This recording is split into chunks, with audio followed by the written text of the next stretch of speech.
तो दोस्तों इससे पहले हमने कंडीशन मॉनिटरिंग देखा। एक्चुअली हम लोग मेंटेनेंस देख रहे थे ट्रांसफार्मर का कि कैसे करना है। तो उसके लिए हमने कंडीशन मॉनिटरिंग किया पहले, और फिर हमने पीरियोडिकल ओवरहॉलिंग के बारे में भी देखा था। मैं आपको फिर से वो पुराने स्लाइड से एक बार दिखाना चाहूँगा, आप देख लो। ये हमने कंडीशन मॉनिटरिंग के बारे में देखा कि क्या क्या चीज़ हम लोग देखते हैं। ऑयल का हमको देखना होता है, इसके बाद हमारा इंसुलेशन जो है उसका देखना होता है। तो ये सारे टेस्ट हम लोग परफॉर्म करते हैं। डीजीए के बारे में हमने देखा कि गैस क्रोमेटोग्राफी करते हैं। इसके बाद ओवरहॉलिंग, जो कि जनरली हम लोग नहीं करते हैं। इसमें पूरे ट्रांसफार्मर को एक एक पार्ट को लगभग खोल ही दिया जाता है और फिर से उसको रीअसेंबल किया जाता है। जनरली हम लोग कॉन्ट्रैक्टर से करवाते हैं, या फिर ओरिजिनल इक्विपमेंट मैन्युफैक्चरर जो है उसी से हम लोग करवाते हैं। अब है ओवरहॉलिंग हो जाने के बाद हम लोग फिर से क्या टेस्ट परफॉर्म करेंगे। ऐसा तो नहीं कि हमने ओवरहॉल किया और फिर डायरेक्ट लगा दिया, ये वर्क करने लग जाएगा। तो जब हम लोग ट्रांसफार्मर का ओवरहॉलिंग करते हैं, इसका मतलब है कि एक बार फिर से हमने एक नया ट्रांसफार्मर बना दिया है, सिमिलर टू दैट, क्योंकि हमने फिर से उसे रीअसेंबल किया है। तो लगभग वो सारे टेस्ट हमें परफॉर्म करने पड़ेंगे जो हम लोग एक नया ट्रांसफार्मर को कमीशन करने से पहले परफॉर्म करते हैं। तो देखते हैं क्या क्या टेस्ट है। After completion of overhauling of transformer following test और check shall be done. Voltage test with voltmeter, ammeter and lamp. इसमें वोल्टेज का रेशियो टेस्ट करते हैं कि हम लोग इनपुट में जो वोल्टेज दे रहे हैं उसका रेशियो में आउटपुट में क्या वोल्टेज आने वाला है। तो इसको कैसे हम लोग परफॉर्म करते हैं। एक स्मॉल वोल्टेज हम लोग एक साइड से प्रोवाइड करते हैं, जो कि हम लोग नॉर्मली हम लोग लो वोल्टेज साइड में प्रोवाइड करते हैं, ताकि उसका स्टेप अप वोल्टेज हमको दूसरे साइड में दिख जाए। और स्टेप अप साइड में यदि प्रोवाइड करना होगा तो हम लोग को वेरी हाई वोल्टेज प्रोवाइड करना होगा, तभी तो उसका एक रिफ्लेक्शन हम लोग को लोअर साइड में दिखेगा। इसलिए हम लोग लोअर साइड में एक छोटा वोल्टेज देके हायर जो स्टेप है उधर देखते हैं कि कितना वोल्टेज मिल रहा है। ये वोल्टमीटर अमीटर मेथड से करते हैं। करंट का भी रेशियो हम लोग देख लेते हैं, वोल्टेज का भी रेशियो हम लोग देख लेते हैं। वाइंडिंग रेजिस्टेंस टेस्ट, इसमें हम लोग वाइंडिंग रेजिस्टेंस को टेस्ट करते हैं। ये व्हीटस्टोन ब्रिज से करते हैं हम लोग, या फिर वोल्टमीटर अमीटर मेथड से। क्या होता है कि हम इसे मल्टीमीटर से भी परफॉर्म कर सकते हैं, लेकिन मल्टीमीटर रेजिस्टेंस मेजर करने के लिए उतना रिलायबल नहीं है। Multimeter is good for measurement of voltage, good for measurement of current, but जहाँ बात रेजिस्टेंस का जाता है तो उसका रिलायबिलिटी कम होता है। इसलिए हम लोग कोशिश करते हैं कि यहाँ व्हीटस्टोन ब्रिज से ही मेजर करें, या फिर वोल्टमीटर अमीटर मेथड का भी यूज़ करते हैं। लेकिन अफसोस का बात ये भी है कि काफ़ी बार ऐसा होता है कि आपको टीआरडी में, आपके डिपो में व्हीटस्टोन ब्रिज भी नहीं मिल पाता है। तो ऐसे केस में फिर हमें ये टेस्ट करने के लिए भी किसी आउटर बॉडी पे डिपेंडेंट होना पड़ता है, फिर हम उससे लेते हैं और ये टेस्ट को परफॉर्म करते हैं। Magnetising current test with voltmeter ammeter and lamp. Magnetising current को भी टेस्ट करते हैं। मैग्नेटाइजिंग करंट टेस्ट क्या होता है, कैसे होता है मैग्नेटाइजिंग करंट टेस्ट, ये आपने पढ़ा होगा पहले भी। तो मैग्नेटाइजिंग करंट टेस्ट करने के लिए हम लोग इनपुट देते हैं लेकिन आउटपुट साइड जो है, सेकेंडरी साइड, उसको ओपन रखते हैं और देखते हैं कि सिर्फ करंट को मैग्नेटाइज करने में जो हम लोग का कोर लॉस है या फिर कॉपर लॉस है, या फिर मैग्नेटाइजिंग करंट जो है वो कितना फ्लो कर रहा है। तो उसको हम लोग ऑन ऐसा कंडीशन में जब हम लोग का आउटपुट में कोई करंट नहीं फ्लो कर रहा, आउटपुट साइड ओपन है, तो हम लोग का क्या करंट हमको इनपुट देना पड़ रहा है उसको हम लोग एमीटर वोल्टमीटर से मेजर करते हैं। तो ये हो गया मैग्नेटाइजिंग करंट टेस्ट। इसके बाद है insulation resistance of winding and polarisation index with 5000 volt megger.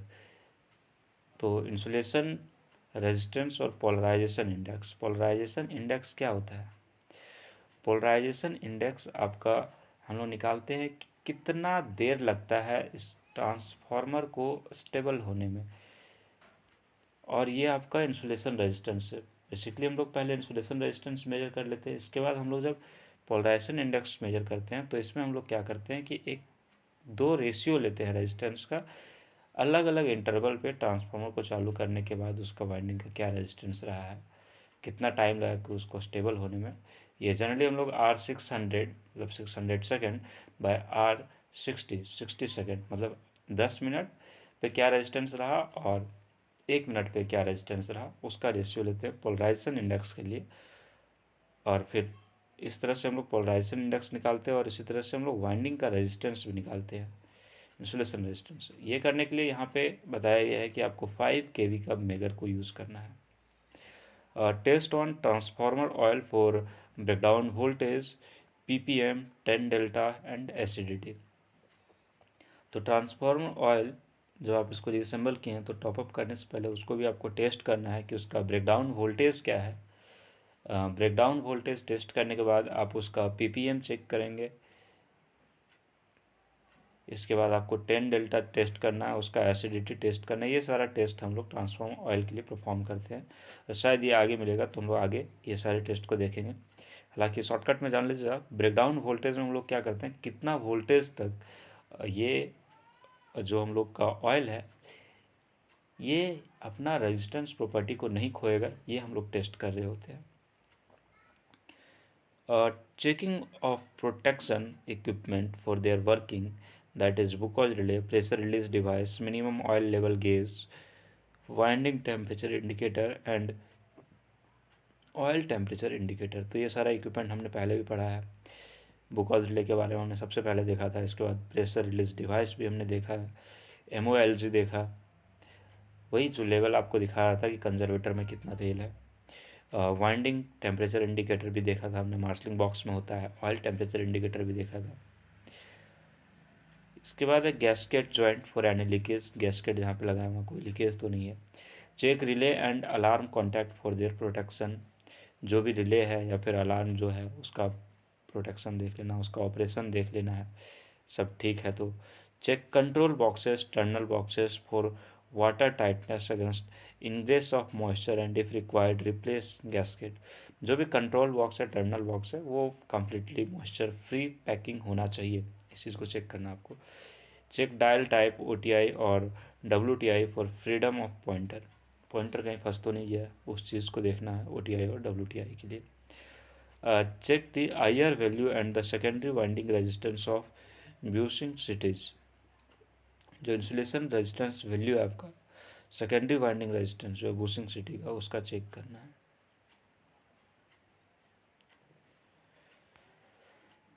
When overhaul transformers are to commission, the same procedure as for new transformers should be followed.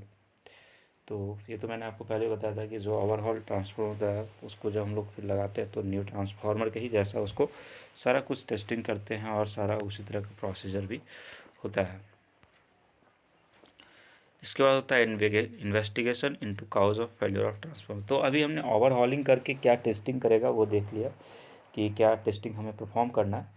अब हम लोग नए टॉपिक में घुसे रहे हैं। नए टॉपिक में हमें क्या जानना है, ट्रांसफार्मर जो फेल्योर हुआ है वो किस वजह से हुआ है। तो उससे पहले हम लोग ओवरहॉलिंग तो देख लिए थे कि पूरे ट्रांसफार्मर को खोल के फिर से असेंबल किया, इसके बाद टेस्ट कर रहे थे। तो टेस्ट में हमें सबसे पहले वोल्टेज करंट का रेशियो क्या है वो टेस्ट करना है। इसके बाद ऑयल के बारे में सारा टेस्टिंग कर लेना है।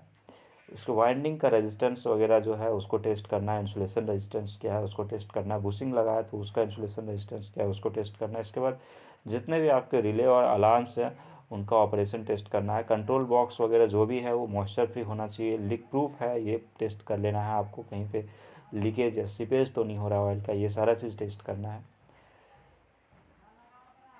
और मार्शलिंग बॉक्स में जो आपका OTI WTI है इसके बारे में आपको ठीक से चेक कर लेना है कि ये ठीक से ऑपरेट कर रहा है या नहीं। इसके बाद जैसे हम लोग नया ट्रांसफार्मर को जाके कमीशन करते हैं फिर से ओवरऑल ट्रांसफार्मर को भी वैसे ही कमीशन कर देंगे। इन्वेस्टिगेशन क्या होता है, ट्रांसफार्मर का फेल्योर जब हो जाता है तो उसको हम लोग देखते हैं। In most cases the causes of the fault can be summarized by careful observation of the condition of winding, that is displacement of turn or coil, coil insulation brittle or healthy, evidence of overheating, carbon deposit or flash marks on the core support and the inner surface of the tank or cover. The following notes may be help in identifying the cause. Generally यदि transformer में कुछ खराब हुआ और आप experienced हो तो आप ट्रांसफार्मर को देख के भी बता सकते हो कि क्या हुआ। आपने देखा होगा, आप जब डॉक्टर के पास जाते हैं तो आप यदि कोई नए डॉक्टर के पास गए हैं तो वो आपको 20-25 टेस्ट लिख के दे देगा कि भाई ये सारे टेस्ट करवा के ले आओ, फिर मैं देखता हूँ क्या आपको बीमारी है। और आपको पता चला कि आपको तो सिर्फ सिंपल बुखार आ रहा था और तो कोई बीमारी था नहीं।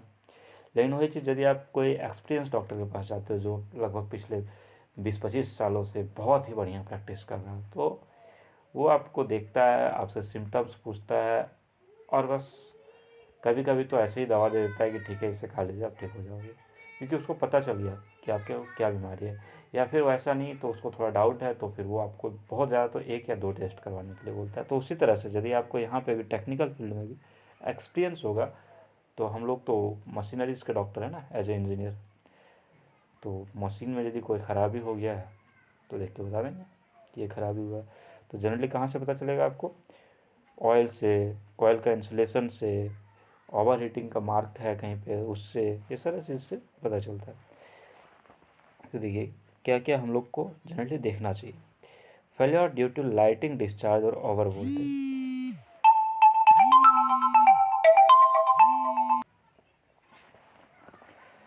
तो लाइटिंग डिस्चार्ज यदि कहीं होता है या फिर ओवर वोल्टेज हुआ है, लाइटिंग डिस्चार्ज भी तो आपको वोल्टेज ही ज़्यादा करवा के जाता है, तो किसी भी तरह से यदि वोल्टेज ज़्यादा हुआ उसकी वजह से फेलियर हुआ तो आपको क्या सिम्टम्स देखने को मिलेगा उसको देखते हैं। This is characterised by breakdown of the end turn close to line terminal.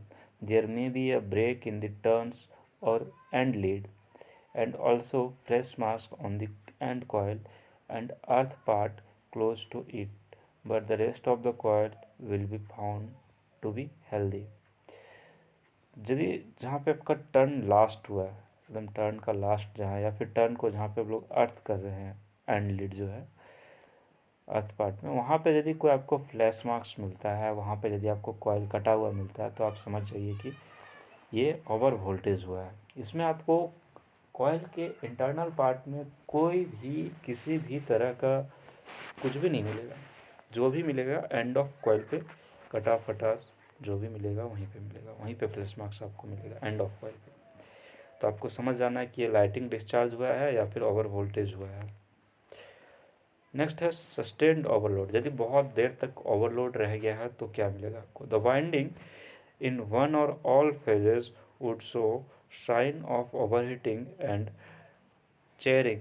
The insulation would be very brittle and would have lost all its elasticity।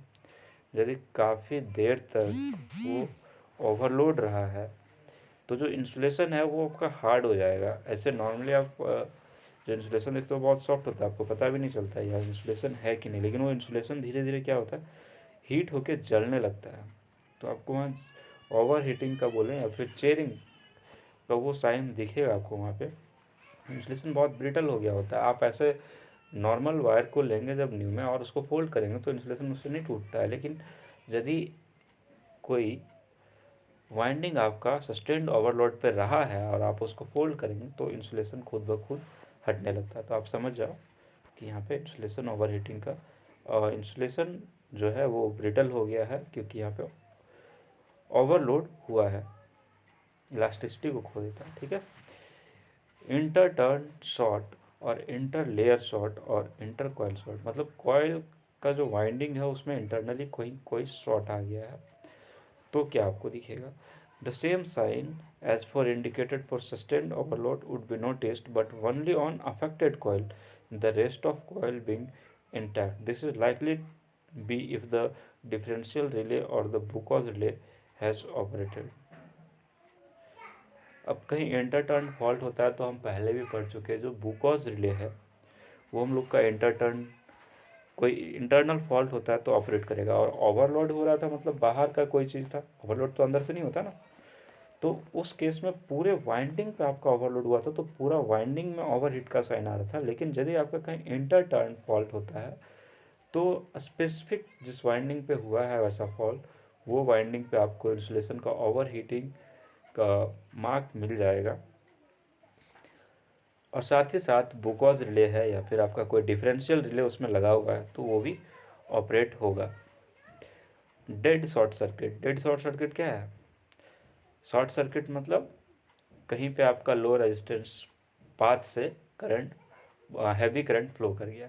Dead resistance मतलब बहुत ही जीरो रेजिस्टेंस, मतलब zero resistance से आपका current flow कर गया मान लीजिए, तो उसको हम लोग बोलते हैं डेड शॉर्ट सर्किट, मतलब हैवी शॉर्ट सर्किट होते हैं।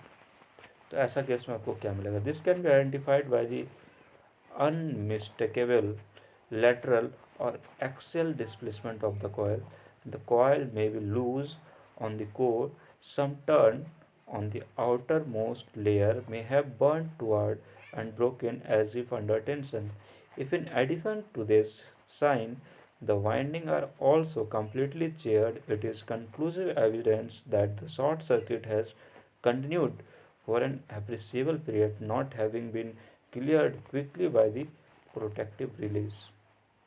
अब कभी भी यदि डेड शॉर्ट सर्किट होता है तो क्या होगा? हैवी करंट फ्लो कर रहा है, और हैवी करंट के साथ साथ इलेक्ट्रिकल स्ट्रेस तो बढ़ा, मैकेनिकल स्ट्रेस भी बढ़ेगा, और ऐसा होने से आपका जो कॉयल है वो अपने जगह से डिस्प्लेस्ड हो जाएगा। आपका कोर का हो सकता है, कोर में जो हम लोग टाइट करके वाइंडिंग करते हैं वो लूज हो गया हो। ऐसा भी हो सकता है कि कहीं वो टूट भी गया हो, अंडर टेंशन आके कोर को हो सकता है वो तोड़ भी दिया हो।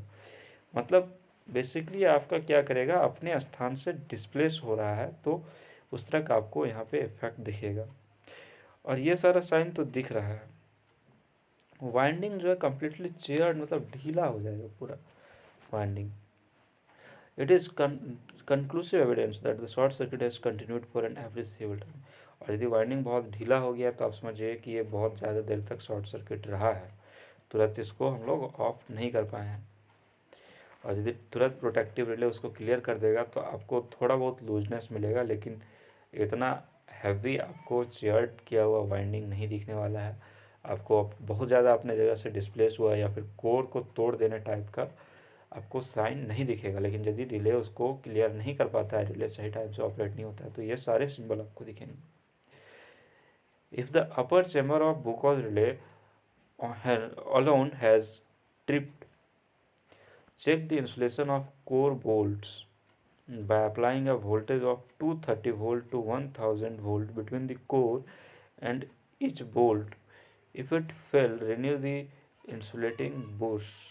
Observe also all joint and the tap changer contacts for overheating and arcing. अब कोर जो है उसको टाइटन करने के लिए हम लोग बोल्ट लगा के रखते हैं। अब यदि ये जो बोल्ट है इसको भी हम लोग इंसुलेट करके रखते हैं, ठीक है। अब इसका यदि इंसुलेशन फेल कर गया है, इसका यदि इंसुलेशन फेल कर जाता है तो फिर आपका बुकॉज रिले का अपर चैम्बर जो है वो ट्रिप करवा के अलार्म बजा देगा।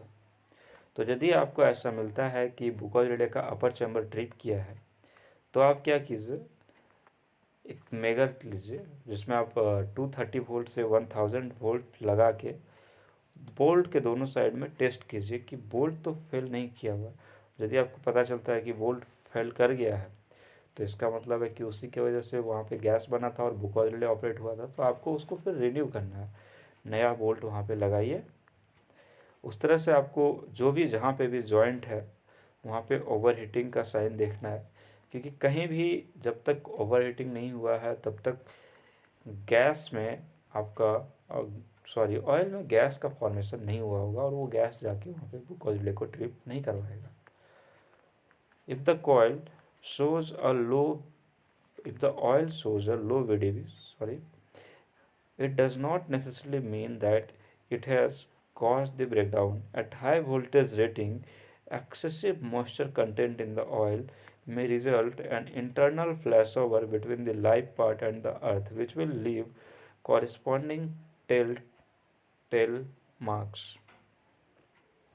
यदि ऑयल जो है आपका उसमें आपका ब्रेकडाउन वोल्टेज कम आ रहा है तो इसका मतलब ये नहीं है कि इसी की वजह से ब्रेकडाउन हुआ है।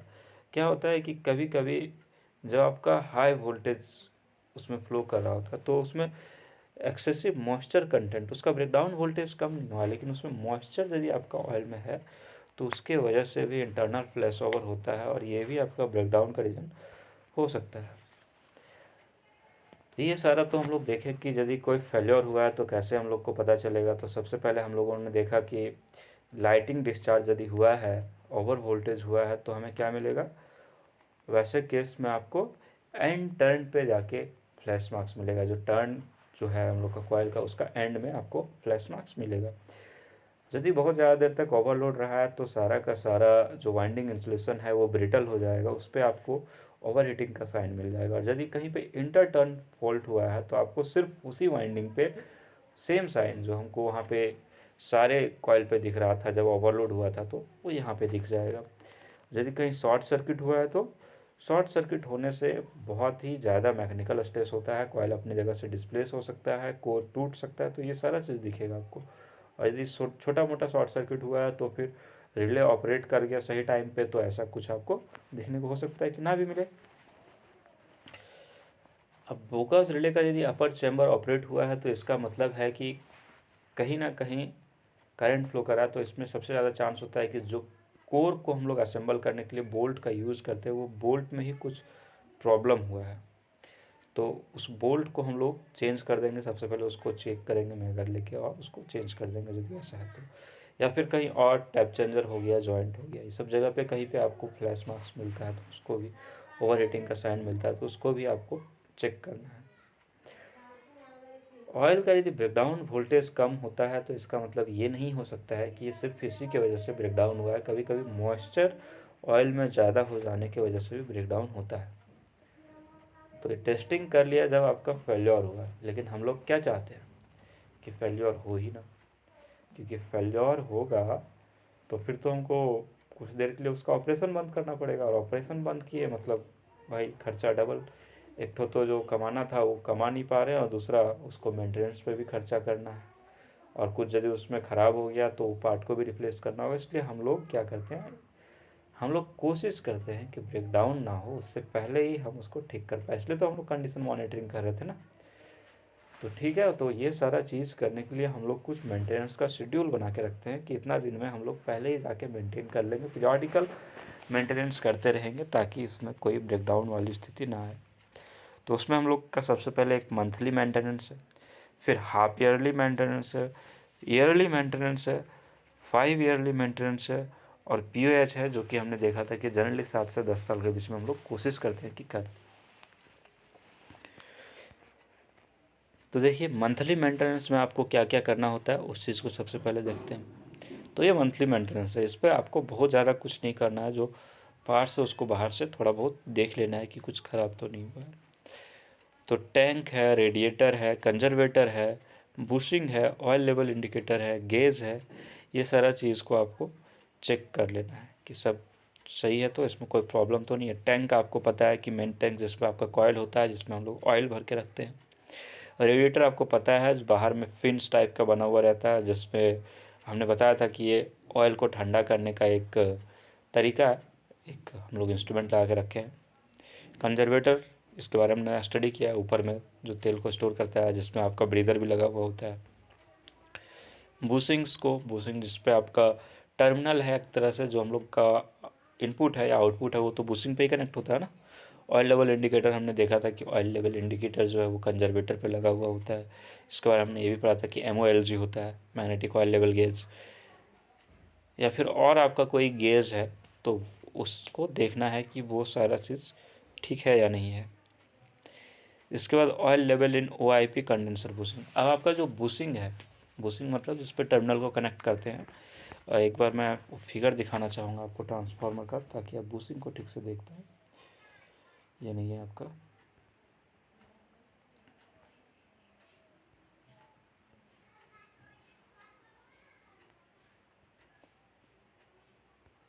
इसमें देखो, ये जो आप देख रहे हो ना बुशिंग, ये बुशिंग है आपका। इस बुशिंग में क्या होता है, ये जो आपका इंसुलेटर है जो आपको दिख रहा है ब्राउन कलर का, इसमें ऑयल भरा हुआ रहता है, इसलिए हम लोग इसको OIP बोल रहे हैं, oil impregnated paper condenser type. ये इसका फुल फॉर्म है, OIP कंडेंसर बुशिंग। ये दोनों जो आपका है, चार यहाँ पे आपका बुशिंग है, ये चारों के चारों बुशिंग उसी टाइप के होते हैं, OIP टाइप, मतलब oil impregnated paper condenser bushing इसका टाइप है। तो ये सारे उसी टाइप के होते हैं। हम लोग यहाँ पे थे, तो उसको चेक करना है कि उसमें ऑयल का लेवल क्या है। तो उसके लिए उसमें भी आपका गेज लगा हुआ था नॉर्मली, और नहीं तो आपको ऐसे भी पता चल जाएगा कि उसमें ऑयल है या नहीं है। तो उसको चेक करने के बाद आपको डिहाइड्रेटिंग ब्रीदर को चेक करना है कि ब्रीदर में जो आपका सिलिका जेल है, सिलिका जेल हमने बताया था ना कि नॉर्मली जब हम लोग नया लगाते हैं तो ब्लू कलर का होता है, और जब वो मॉइस्चराइज हो जाता है, ख़राब हो जाता है, तो पिंक कलर का हो जाता है। उसको चेक करना हो कौन से कलर में है। यदि वो पिंक हो गया तो उसको रिप्लेस करना होगा। Check maximum temperature of transformer WTI and OTI and reset indicator. इस मंथ में जो आपका मैक्सिमम गया है OTI या फिर WTI, उसका एक आपको नोट लेना है कि कितना गया था, और फिर उसको रीसेट कर देना है, ताकि फिर अगले मंथ में जो आएगा उसको नोट डाउन कर सकें। इससे आपको पता चलते रहेगा कि हमारा लोड का कंडीशन क्या है, क्योंकि टेम्परेचर कब बढ़ रहा है, जब आपका लोड बढ़ रहा है तभी तो। बुकॉज रिले, बुकॉज रिले के बारे में भी आपको जानना है कि बुकॉज रिले सही से फंक्शनेबल है या नहीं। ऐसा तो नहीं लग रहा है कि बुकॉज रिले ऑपरेट ही नहीं करेगा।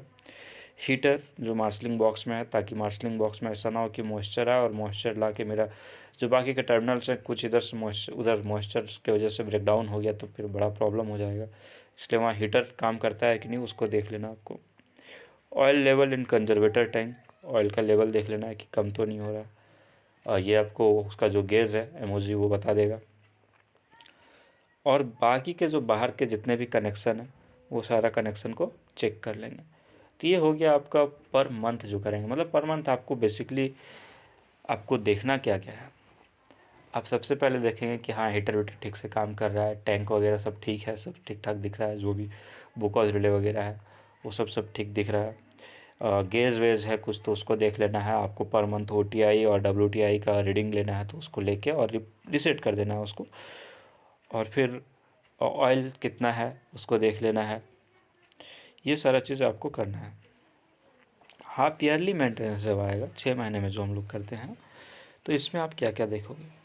तो सबसे पहले आपको ऑयल का एक सैंपल लेना है और उसको टेस्ट करना है, क्योंकि ऑयल से ही तो हमें पता चलेगा ना क्या क्या प्रॉब्लम है। सबसे पहले उसका ब्रेकडाउन वोल्टेज देखेंगे, बाकी उसमें PPM वगैरह क्या है वो देखेंगे। IR value of winding and PI value, polarisation index value with 2.5 kV megger. IR value क्या है ये सारा चीज़ को आपको चेक करना होगा। पोलराइजेशन इंडेक्स मैंने बताया था R10 मिनट है ना, इस डिवाइड बाय R1 मिनट, ठीक है। इसके बाद है आपका alarm tripping device for function. Alarm जो है या फिर ट्रिपिंग डिवाइस है वो सही से काम करता है या नहीं, इस चीज़ को चेक करेंगे। इसके बाद आपका प्रेशर रिलीज डिवाइस जो है PRD, उसको चेक करेंगे वो डैमेज तो नहीं हो गया। तो ये सारा चीज़ आपको करना है हाफ ईयरली में। मतलब यहाँ पे क्या किए, जो मोटा मोटा पार्ट है उसको हम लोग यहाँ देख रहे हैं। वहाँ तो बड़े बड़े पार्ट को देखे थे, यहाँ मोटा मोटा पार्ट जो है, जैसे आपका गैसकेट वगैरह कहीं है तो उसको देख लेंगे। एक्सप्लोजन वेंट वगैरह वो तो ब्रस्ट नहीं किया तो उसको फिर रिप्लेस करेंगे। या फिर आपका PI है या फिर IR वैल्यू है उसको चेक कर लेंगे वहाँ पे।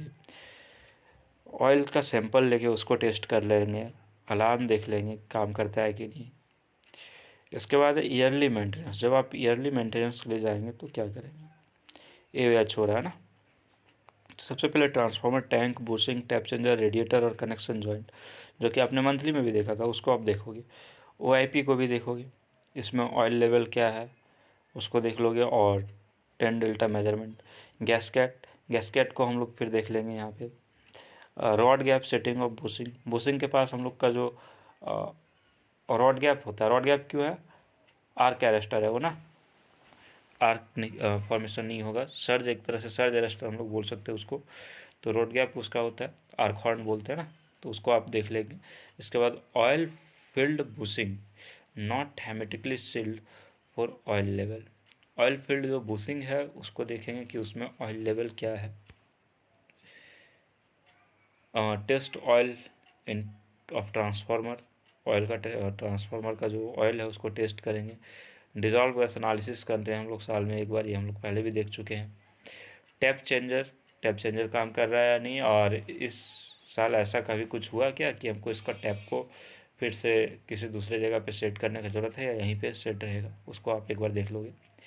Relay, alarm and their circuit, क्या कंडीशन है रिले का, अलार्म का, वो देख लेंगे। Control boxes, terminal boxes, dial tap, oil gauge for functioning, Buchholz relay, voltage ratio test, ये सारा चीज़ आप यहाँ पे परफॉर्म करेंगे। तो ये हो गया आपका AOH। इसके बाद है आपका 5 ईयर मेंटेनेंस। 5 ईयर मेंटेनेंस में आप क्या करेंगे, ट्रांसफार्मर को अभी तक हम लोग देख रहे थे ना, आप ट्रांसफार्मर को पेंट कर देना है। ठीक है, जो भी बाहर का पार्ट है उसको पेंट कर दीजिए, बढ़िया दिखेगा। पाइप वर्क देख लीजिए कि सब सही सही जगह पे है, कहीं लीकेज सीपेज तो नहीं है। ऑयल का जो ऑयल जो है उसको आप टेस्ट करना होगा फिर से।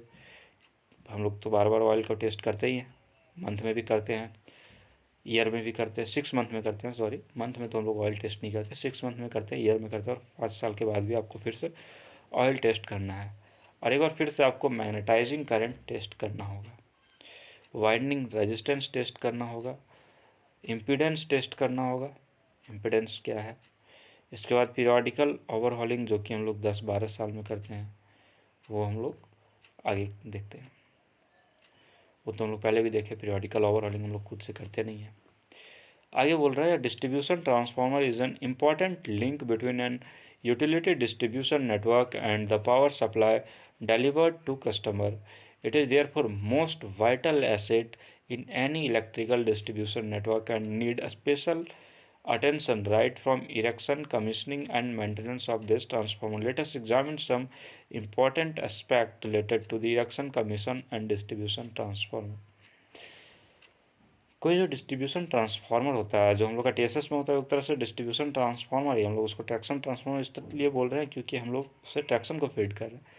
लेकिन इसका मेन क्या उद्देश्य है, यूटिलिटी जो है देने वाला जो है उससे लेना है और कंज्यूमर को देना है। कंज्यूमर यहाँ कौन है, हमारे trends.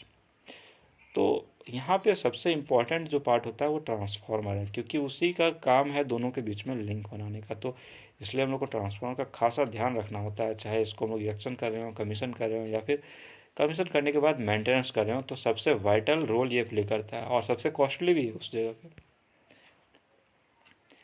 Check point before transformer installation. Before the transformer is lifted from warehouse और maintenance workshop and taken to site where it is to be installed, following physical inspection check should be done. जब हम लोग transformer को खरीदते हैं तो हम लोग जहाँ से खरीद रहे हैं वहाँ से लेके आना पड़ता है।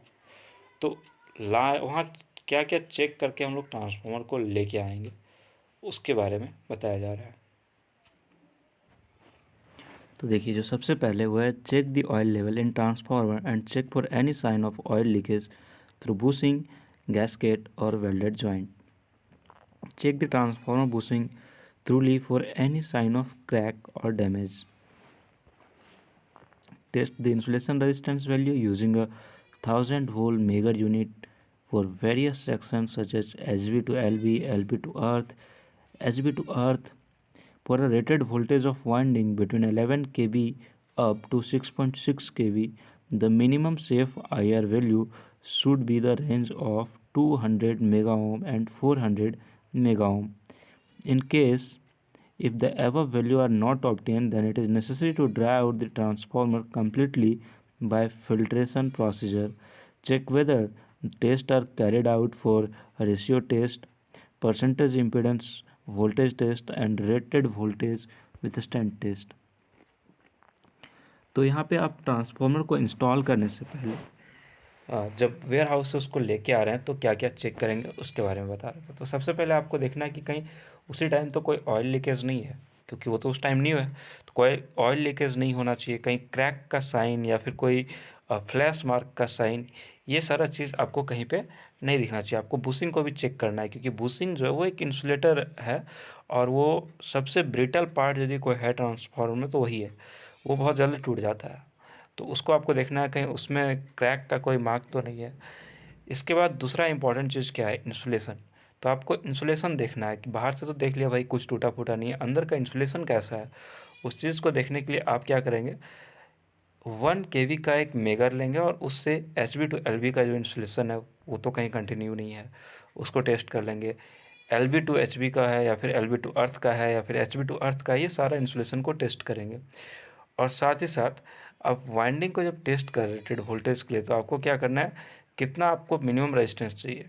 जब आप HV टू LV को देख रहे हैं या फिर LV टू अर्थ को देख रहे हैं, तो एक रेंज दिया हुआ है कि यदि 11 kV से लेकर 6.6 kV तक में आपको मिनिमम सेफ IR देखना है, तो 200 मेगा ओम से लेके आपको 400 मेगा ओम तक का चाहिए, लेकिन हमारा जो ट्रांसफार्मर वो 32 kV है और 132 kV और 25 kV है। तो अकॉर्डिंगली हम लोग उसका जो वैल्यू है वो चेक करते हैं कि उसका वाइंडिंग का क्या रेजिस्टेंस का वैल्यू मिल रहा है या वैल्यू क्या मिल रहा है। यदि जो सेफ वैल्यू है उससे कम हमको यहाँ पे वैल्यू मिलता है तो फिर हम उसको क्या करेंगे, फ़िल्टर आउट करेंगे उसका पूरा ऑयल को और चेक करेंगे कि ऐसा क्यों हो रहा था। फ़िल्टर आउट करने के बाद मोस्ट प्रोबेबल है कि वो हमको डिज़ायर्ड जो इंसुलेशन रेजिस्टेंस है वो मिल जाएगा। इसके बाद आप देख लीजिए कि उसका रेशियो टेस्ट कर लीजिए, परसेंटेज इम्पीडेंस टेस्ट कर लीजिए, और रेटेड वोल्टेज विथस्टैंड कर सकता है या नहीं ये भी टेस्ट कर लीजिए। ऐसा तो नहीं है कि कंपनी ने बस लिख दिया लेकिन ये सारी चीज़ कर नहीं पा रहा। अब टेस्टिंग ऑफ ट्रांसफार्मर, तो क्या क्या इसमें टेस्ट होता है और कैसे कैसे हम लोग टेस्ट करते हैं। सबसे पहले टाइप टेस्ट है, तो इसमें आपको इम्पल्स वोल्टेज टेस्ट और टेम्परेचर राइज, ये दोनों चीज़ जो है आपका उसको टेस्ट करना। और रूटीन टेस्ट में आप क्या क्या टेस्ट करेंगे, वाइंडिंग रेजिस्टेंस को। और ये रूटीन टेस्ट जो है ये तो हम लोग करते थे ना मंथली एनुअली, वो सारा चीज़ इसमें आ जाएगा। जैसे देखिए आपका वाइंडिंग रेजिस्टेंस है या फिर रेशियो टेस्ट है, पोलैरिटी टेस्ट है। पोलैरिटी टेस्ट हालांकि आपका रूटीन टेस्ट नहीं है, ये आपका टेस्ट हम लोग इनिशियली करते हैं जब ओवरहॉलिंग करते हैं तब करते हैं, बाकी हर टाइम नहीं करते। इम्पीडेंस वोल्टेज, लोड लॉसेस जो हो रहा है लोड टाइम में, insulation resistance, DGA VDB test, 10 delta test, ये सारा आपका जो है रूटीन टेस्ट है। इसके बाद आपका आता है oil testing method. Oil testing के लिए आप कौन कौन सा मेथड को यूज़ करेंगे, तो इसको हम लोग नेक्स्ट लेक्चर में देखेंगे।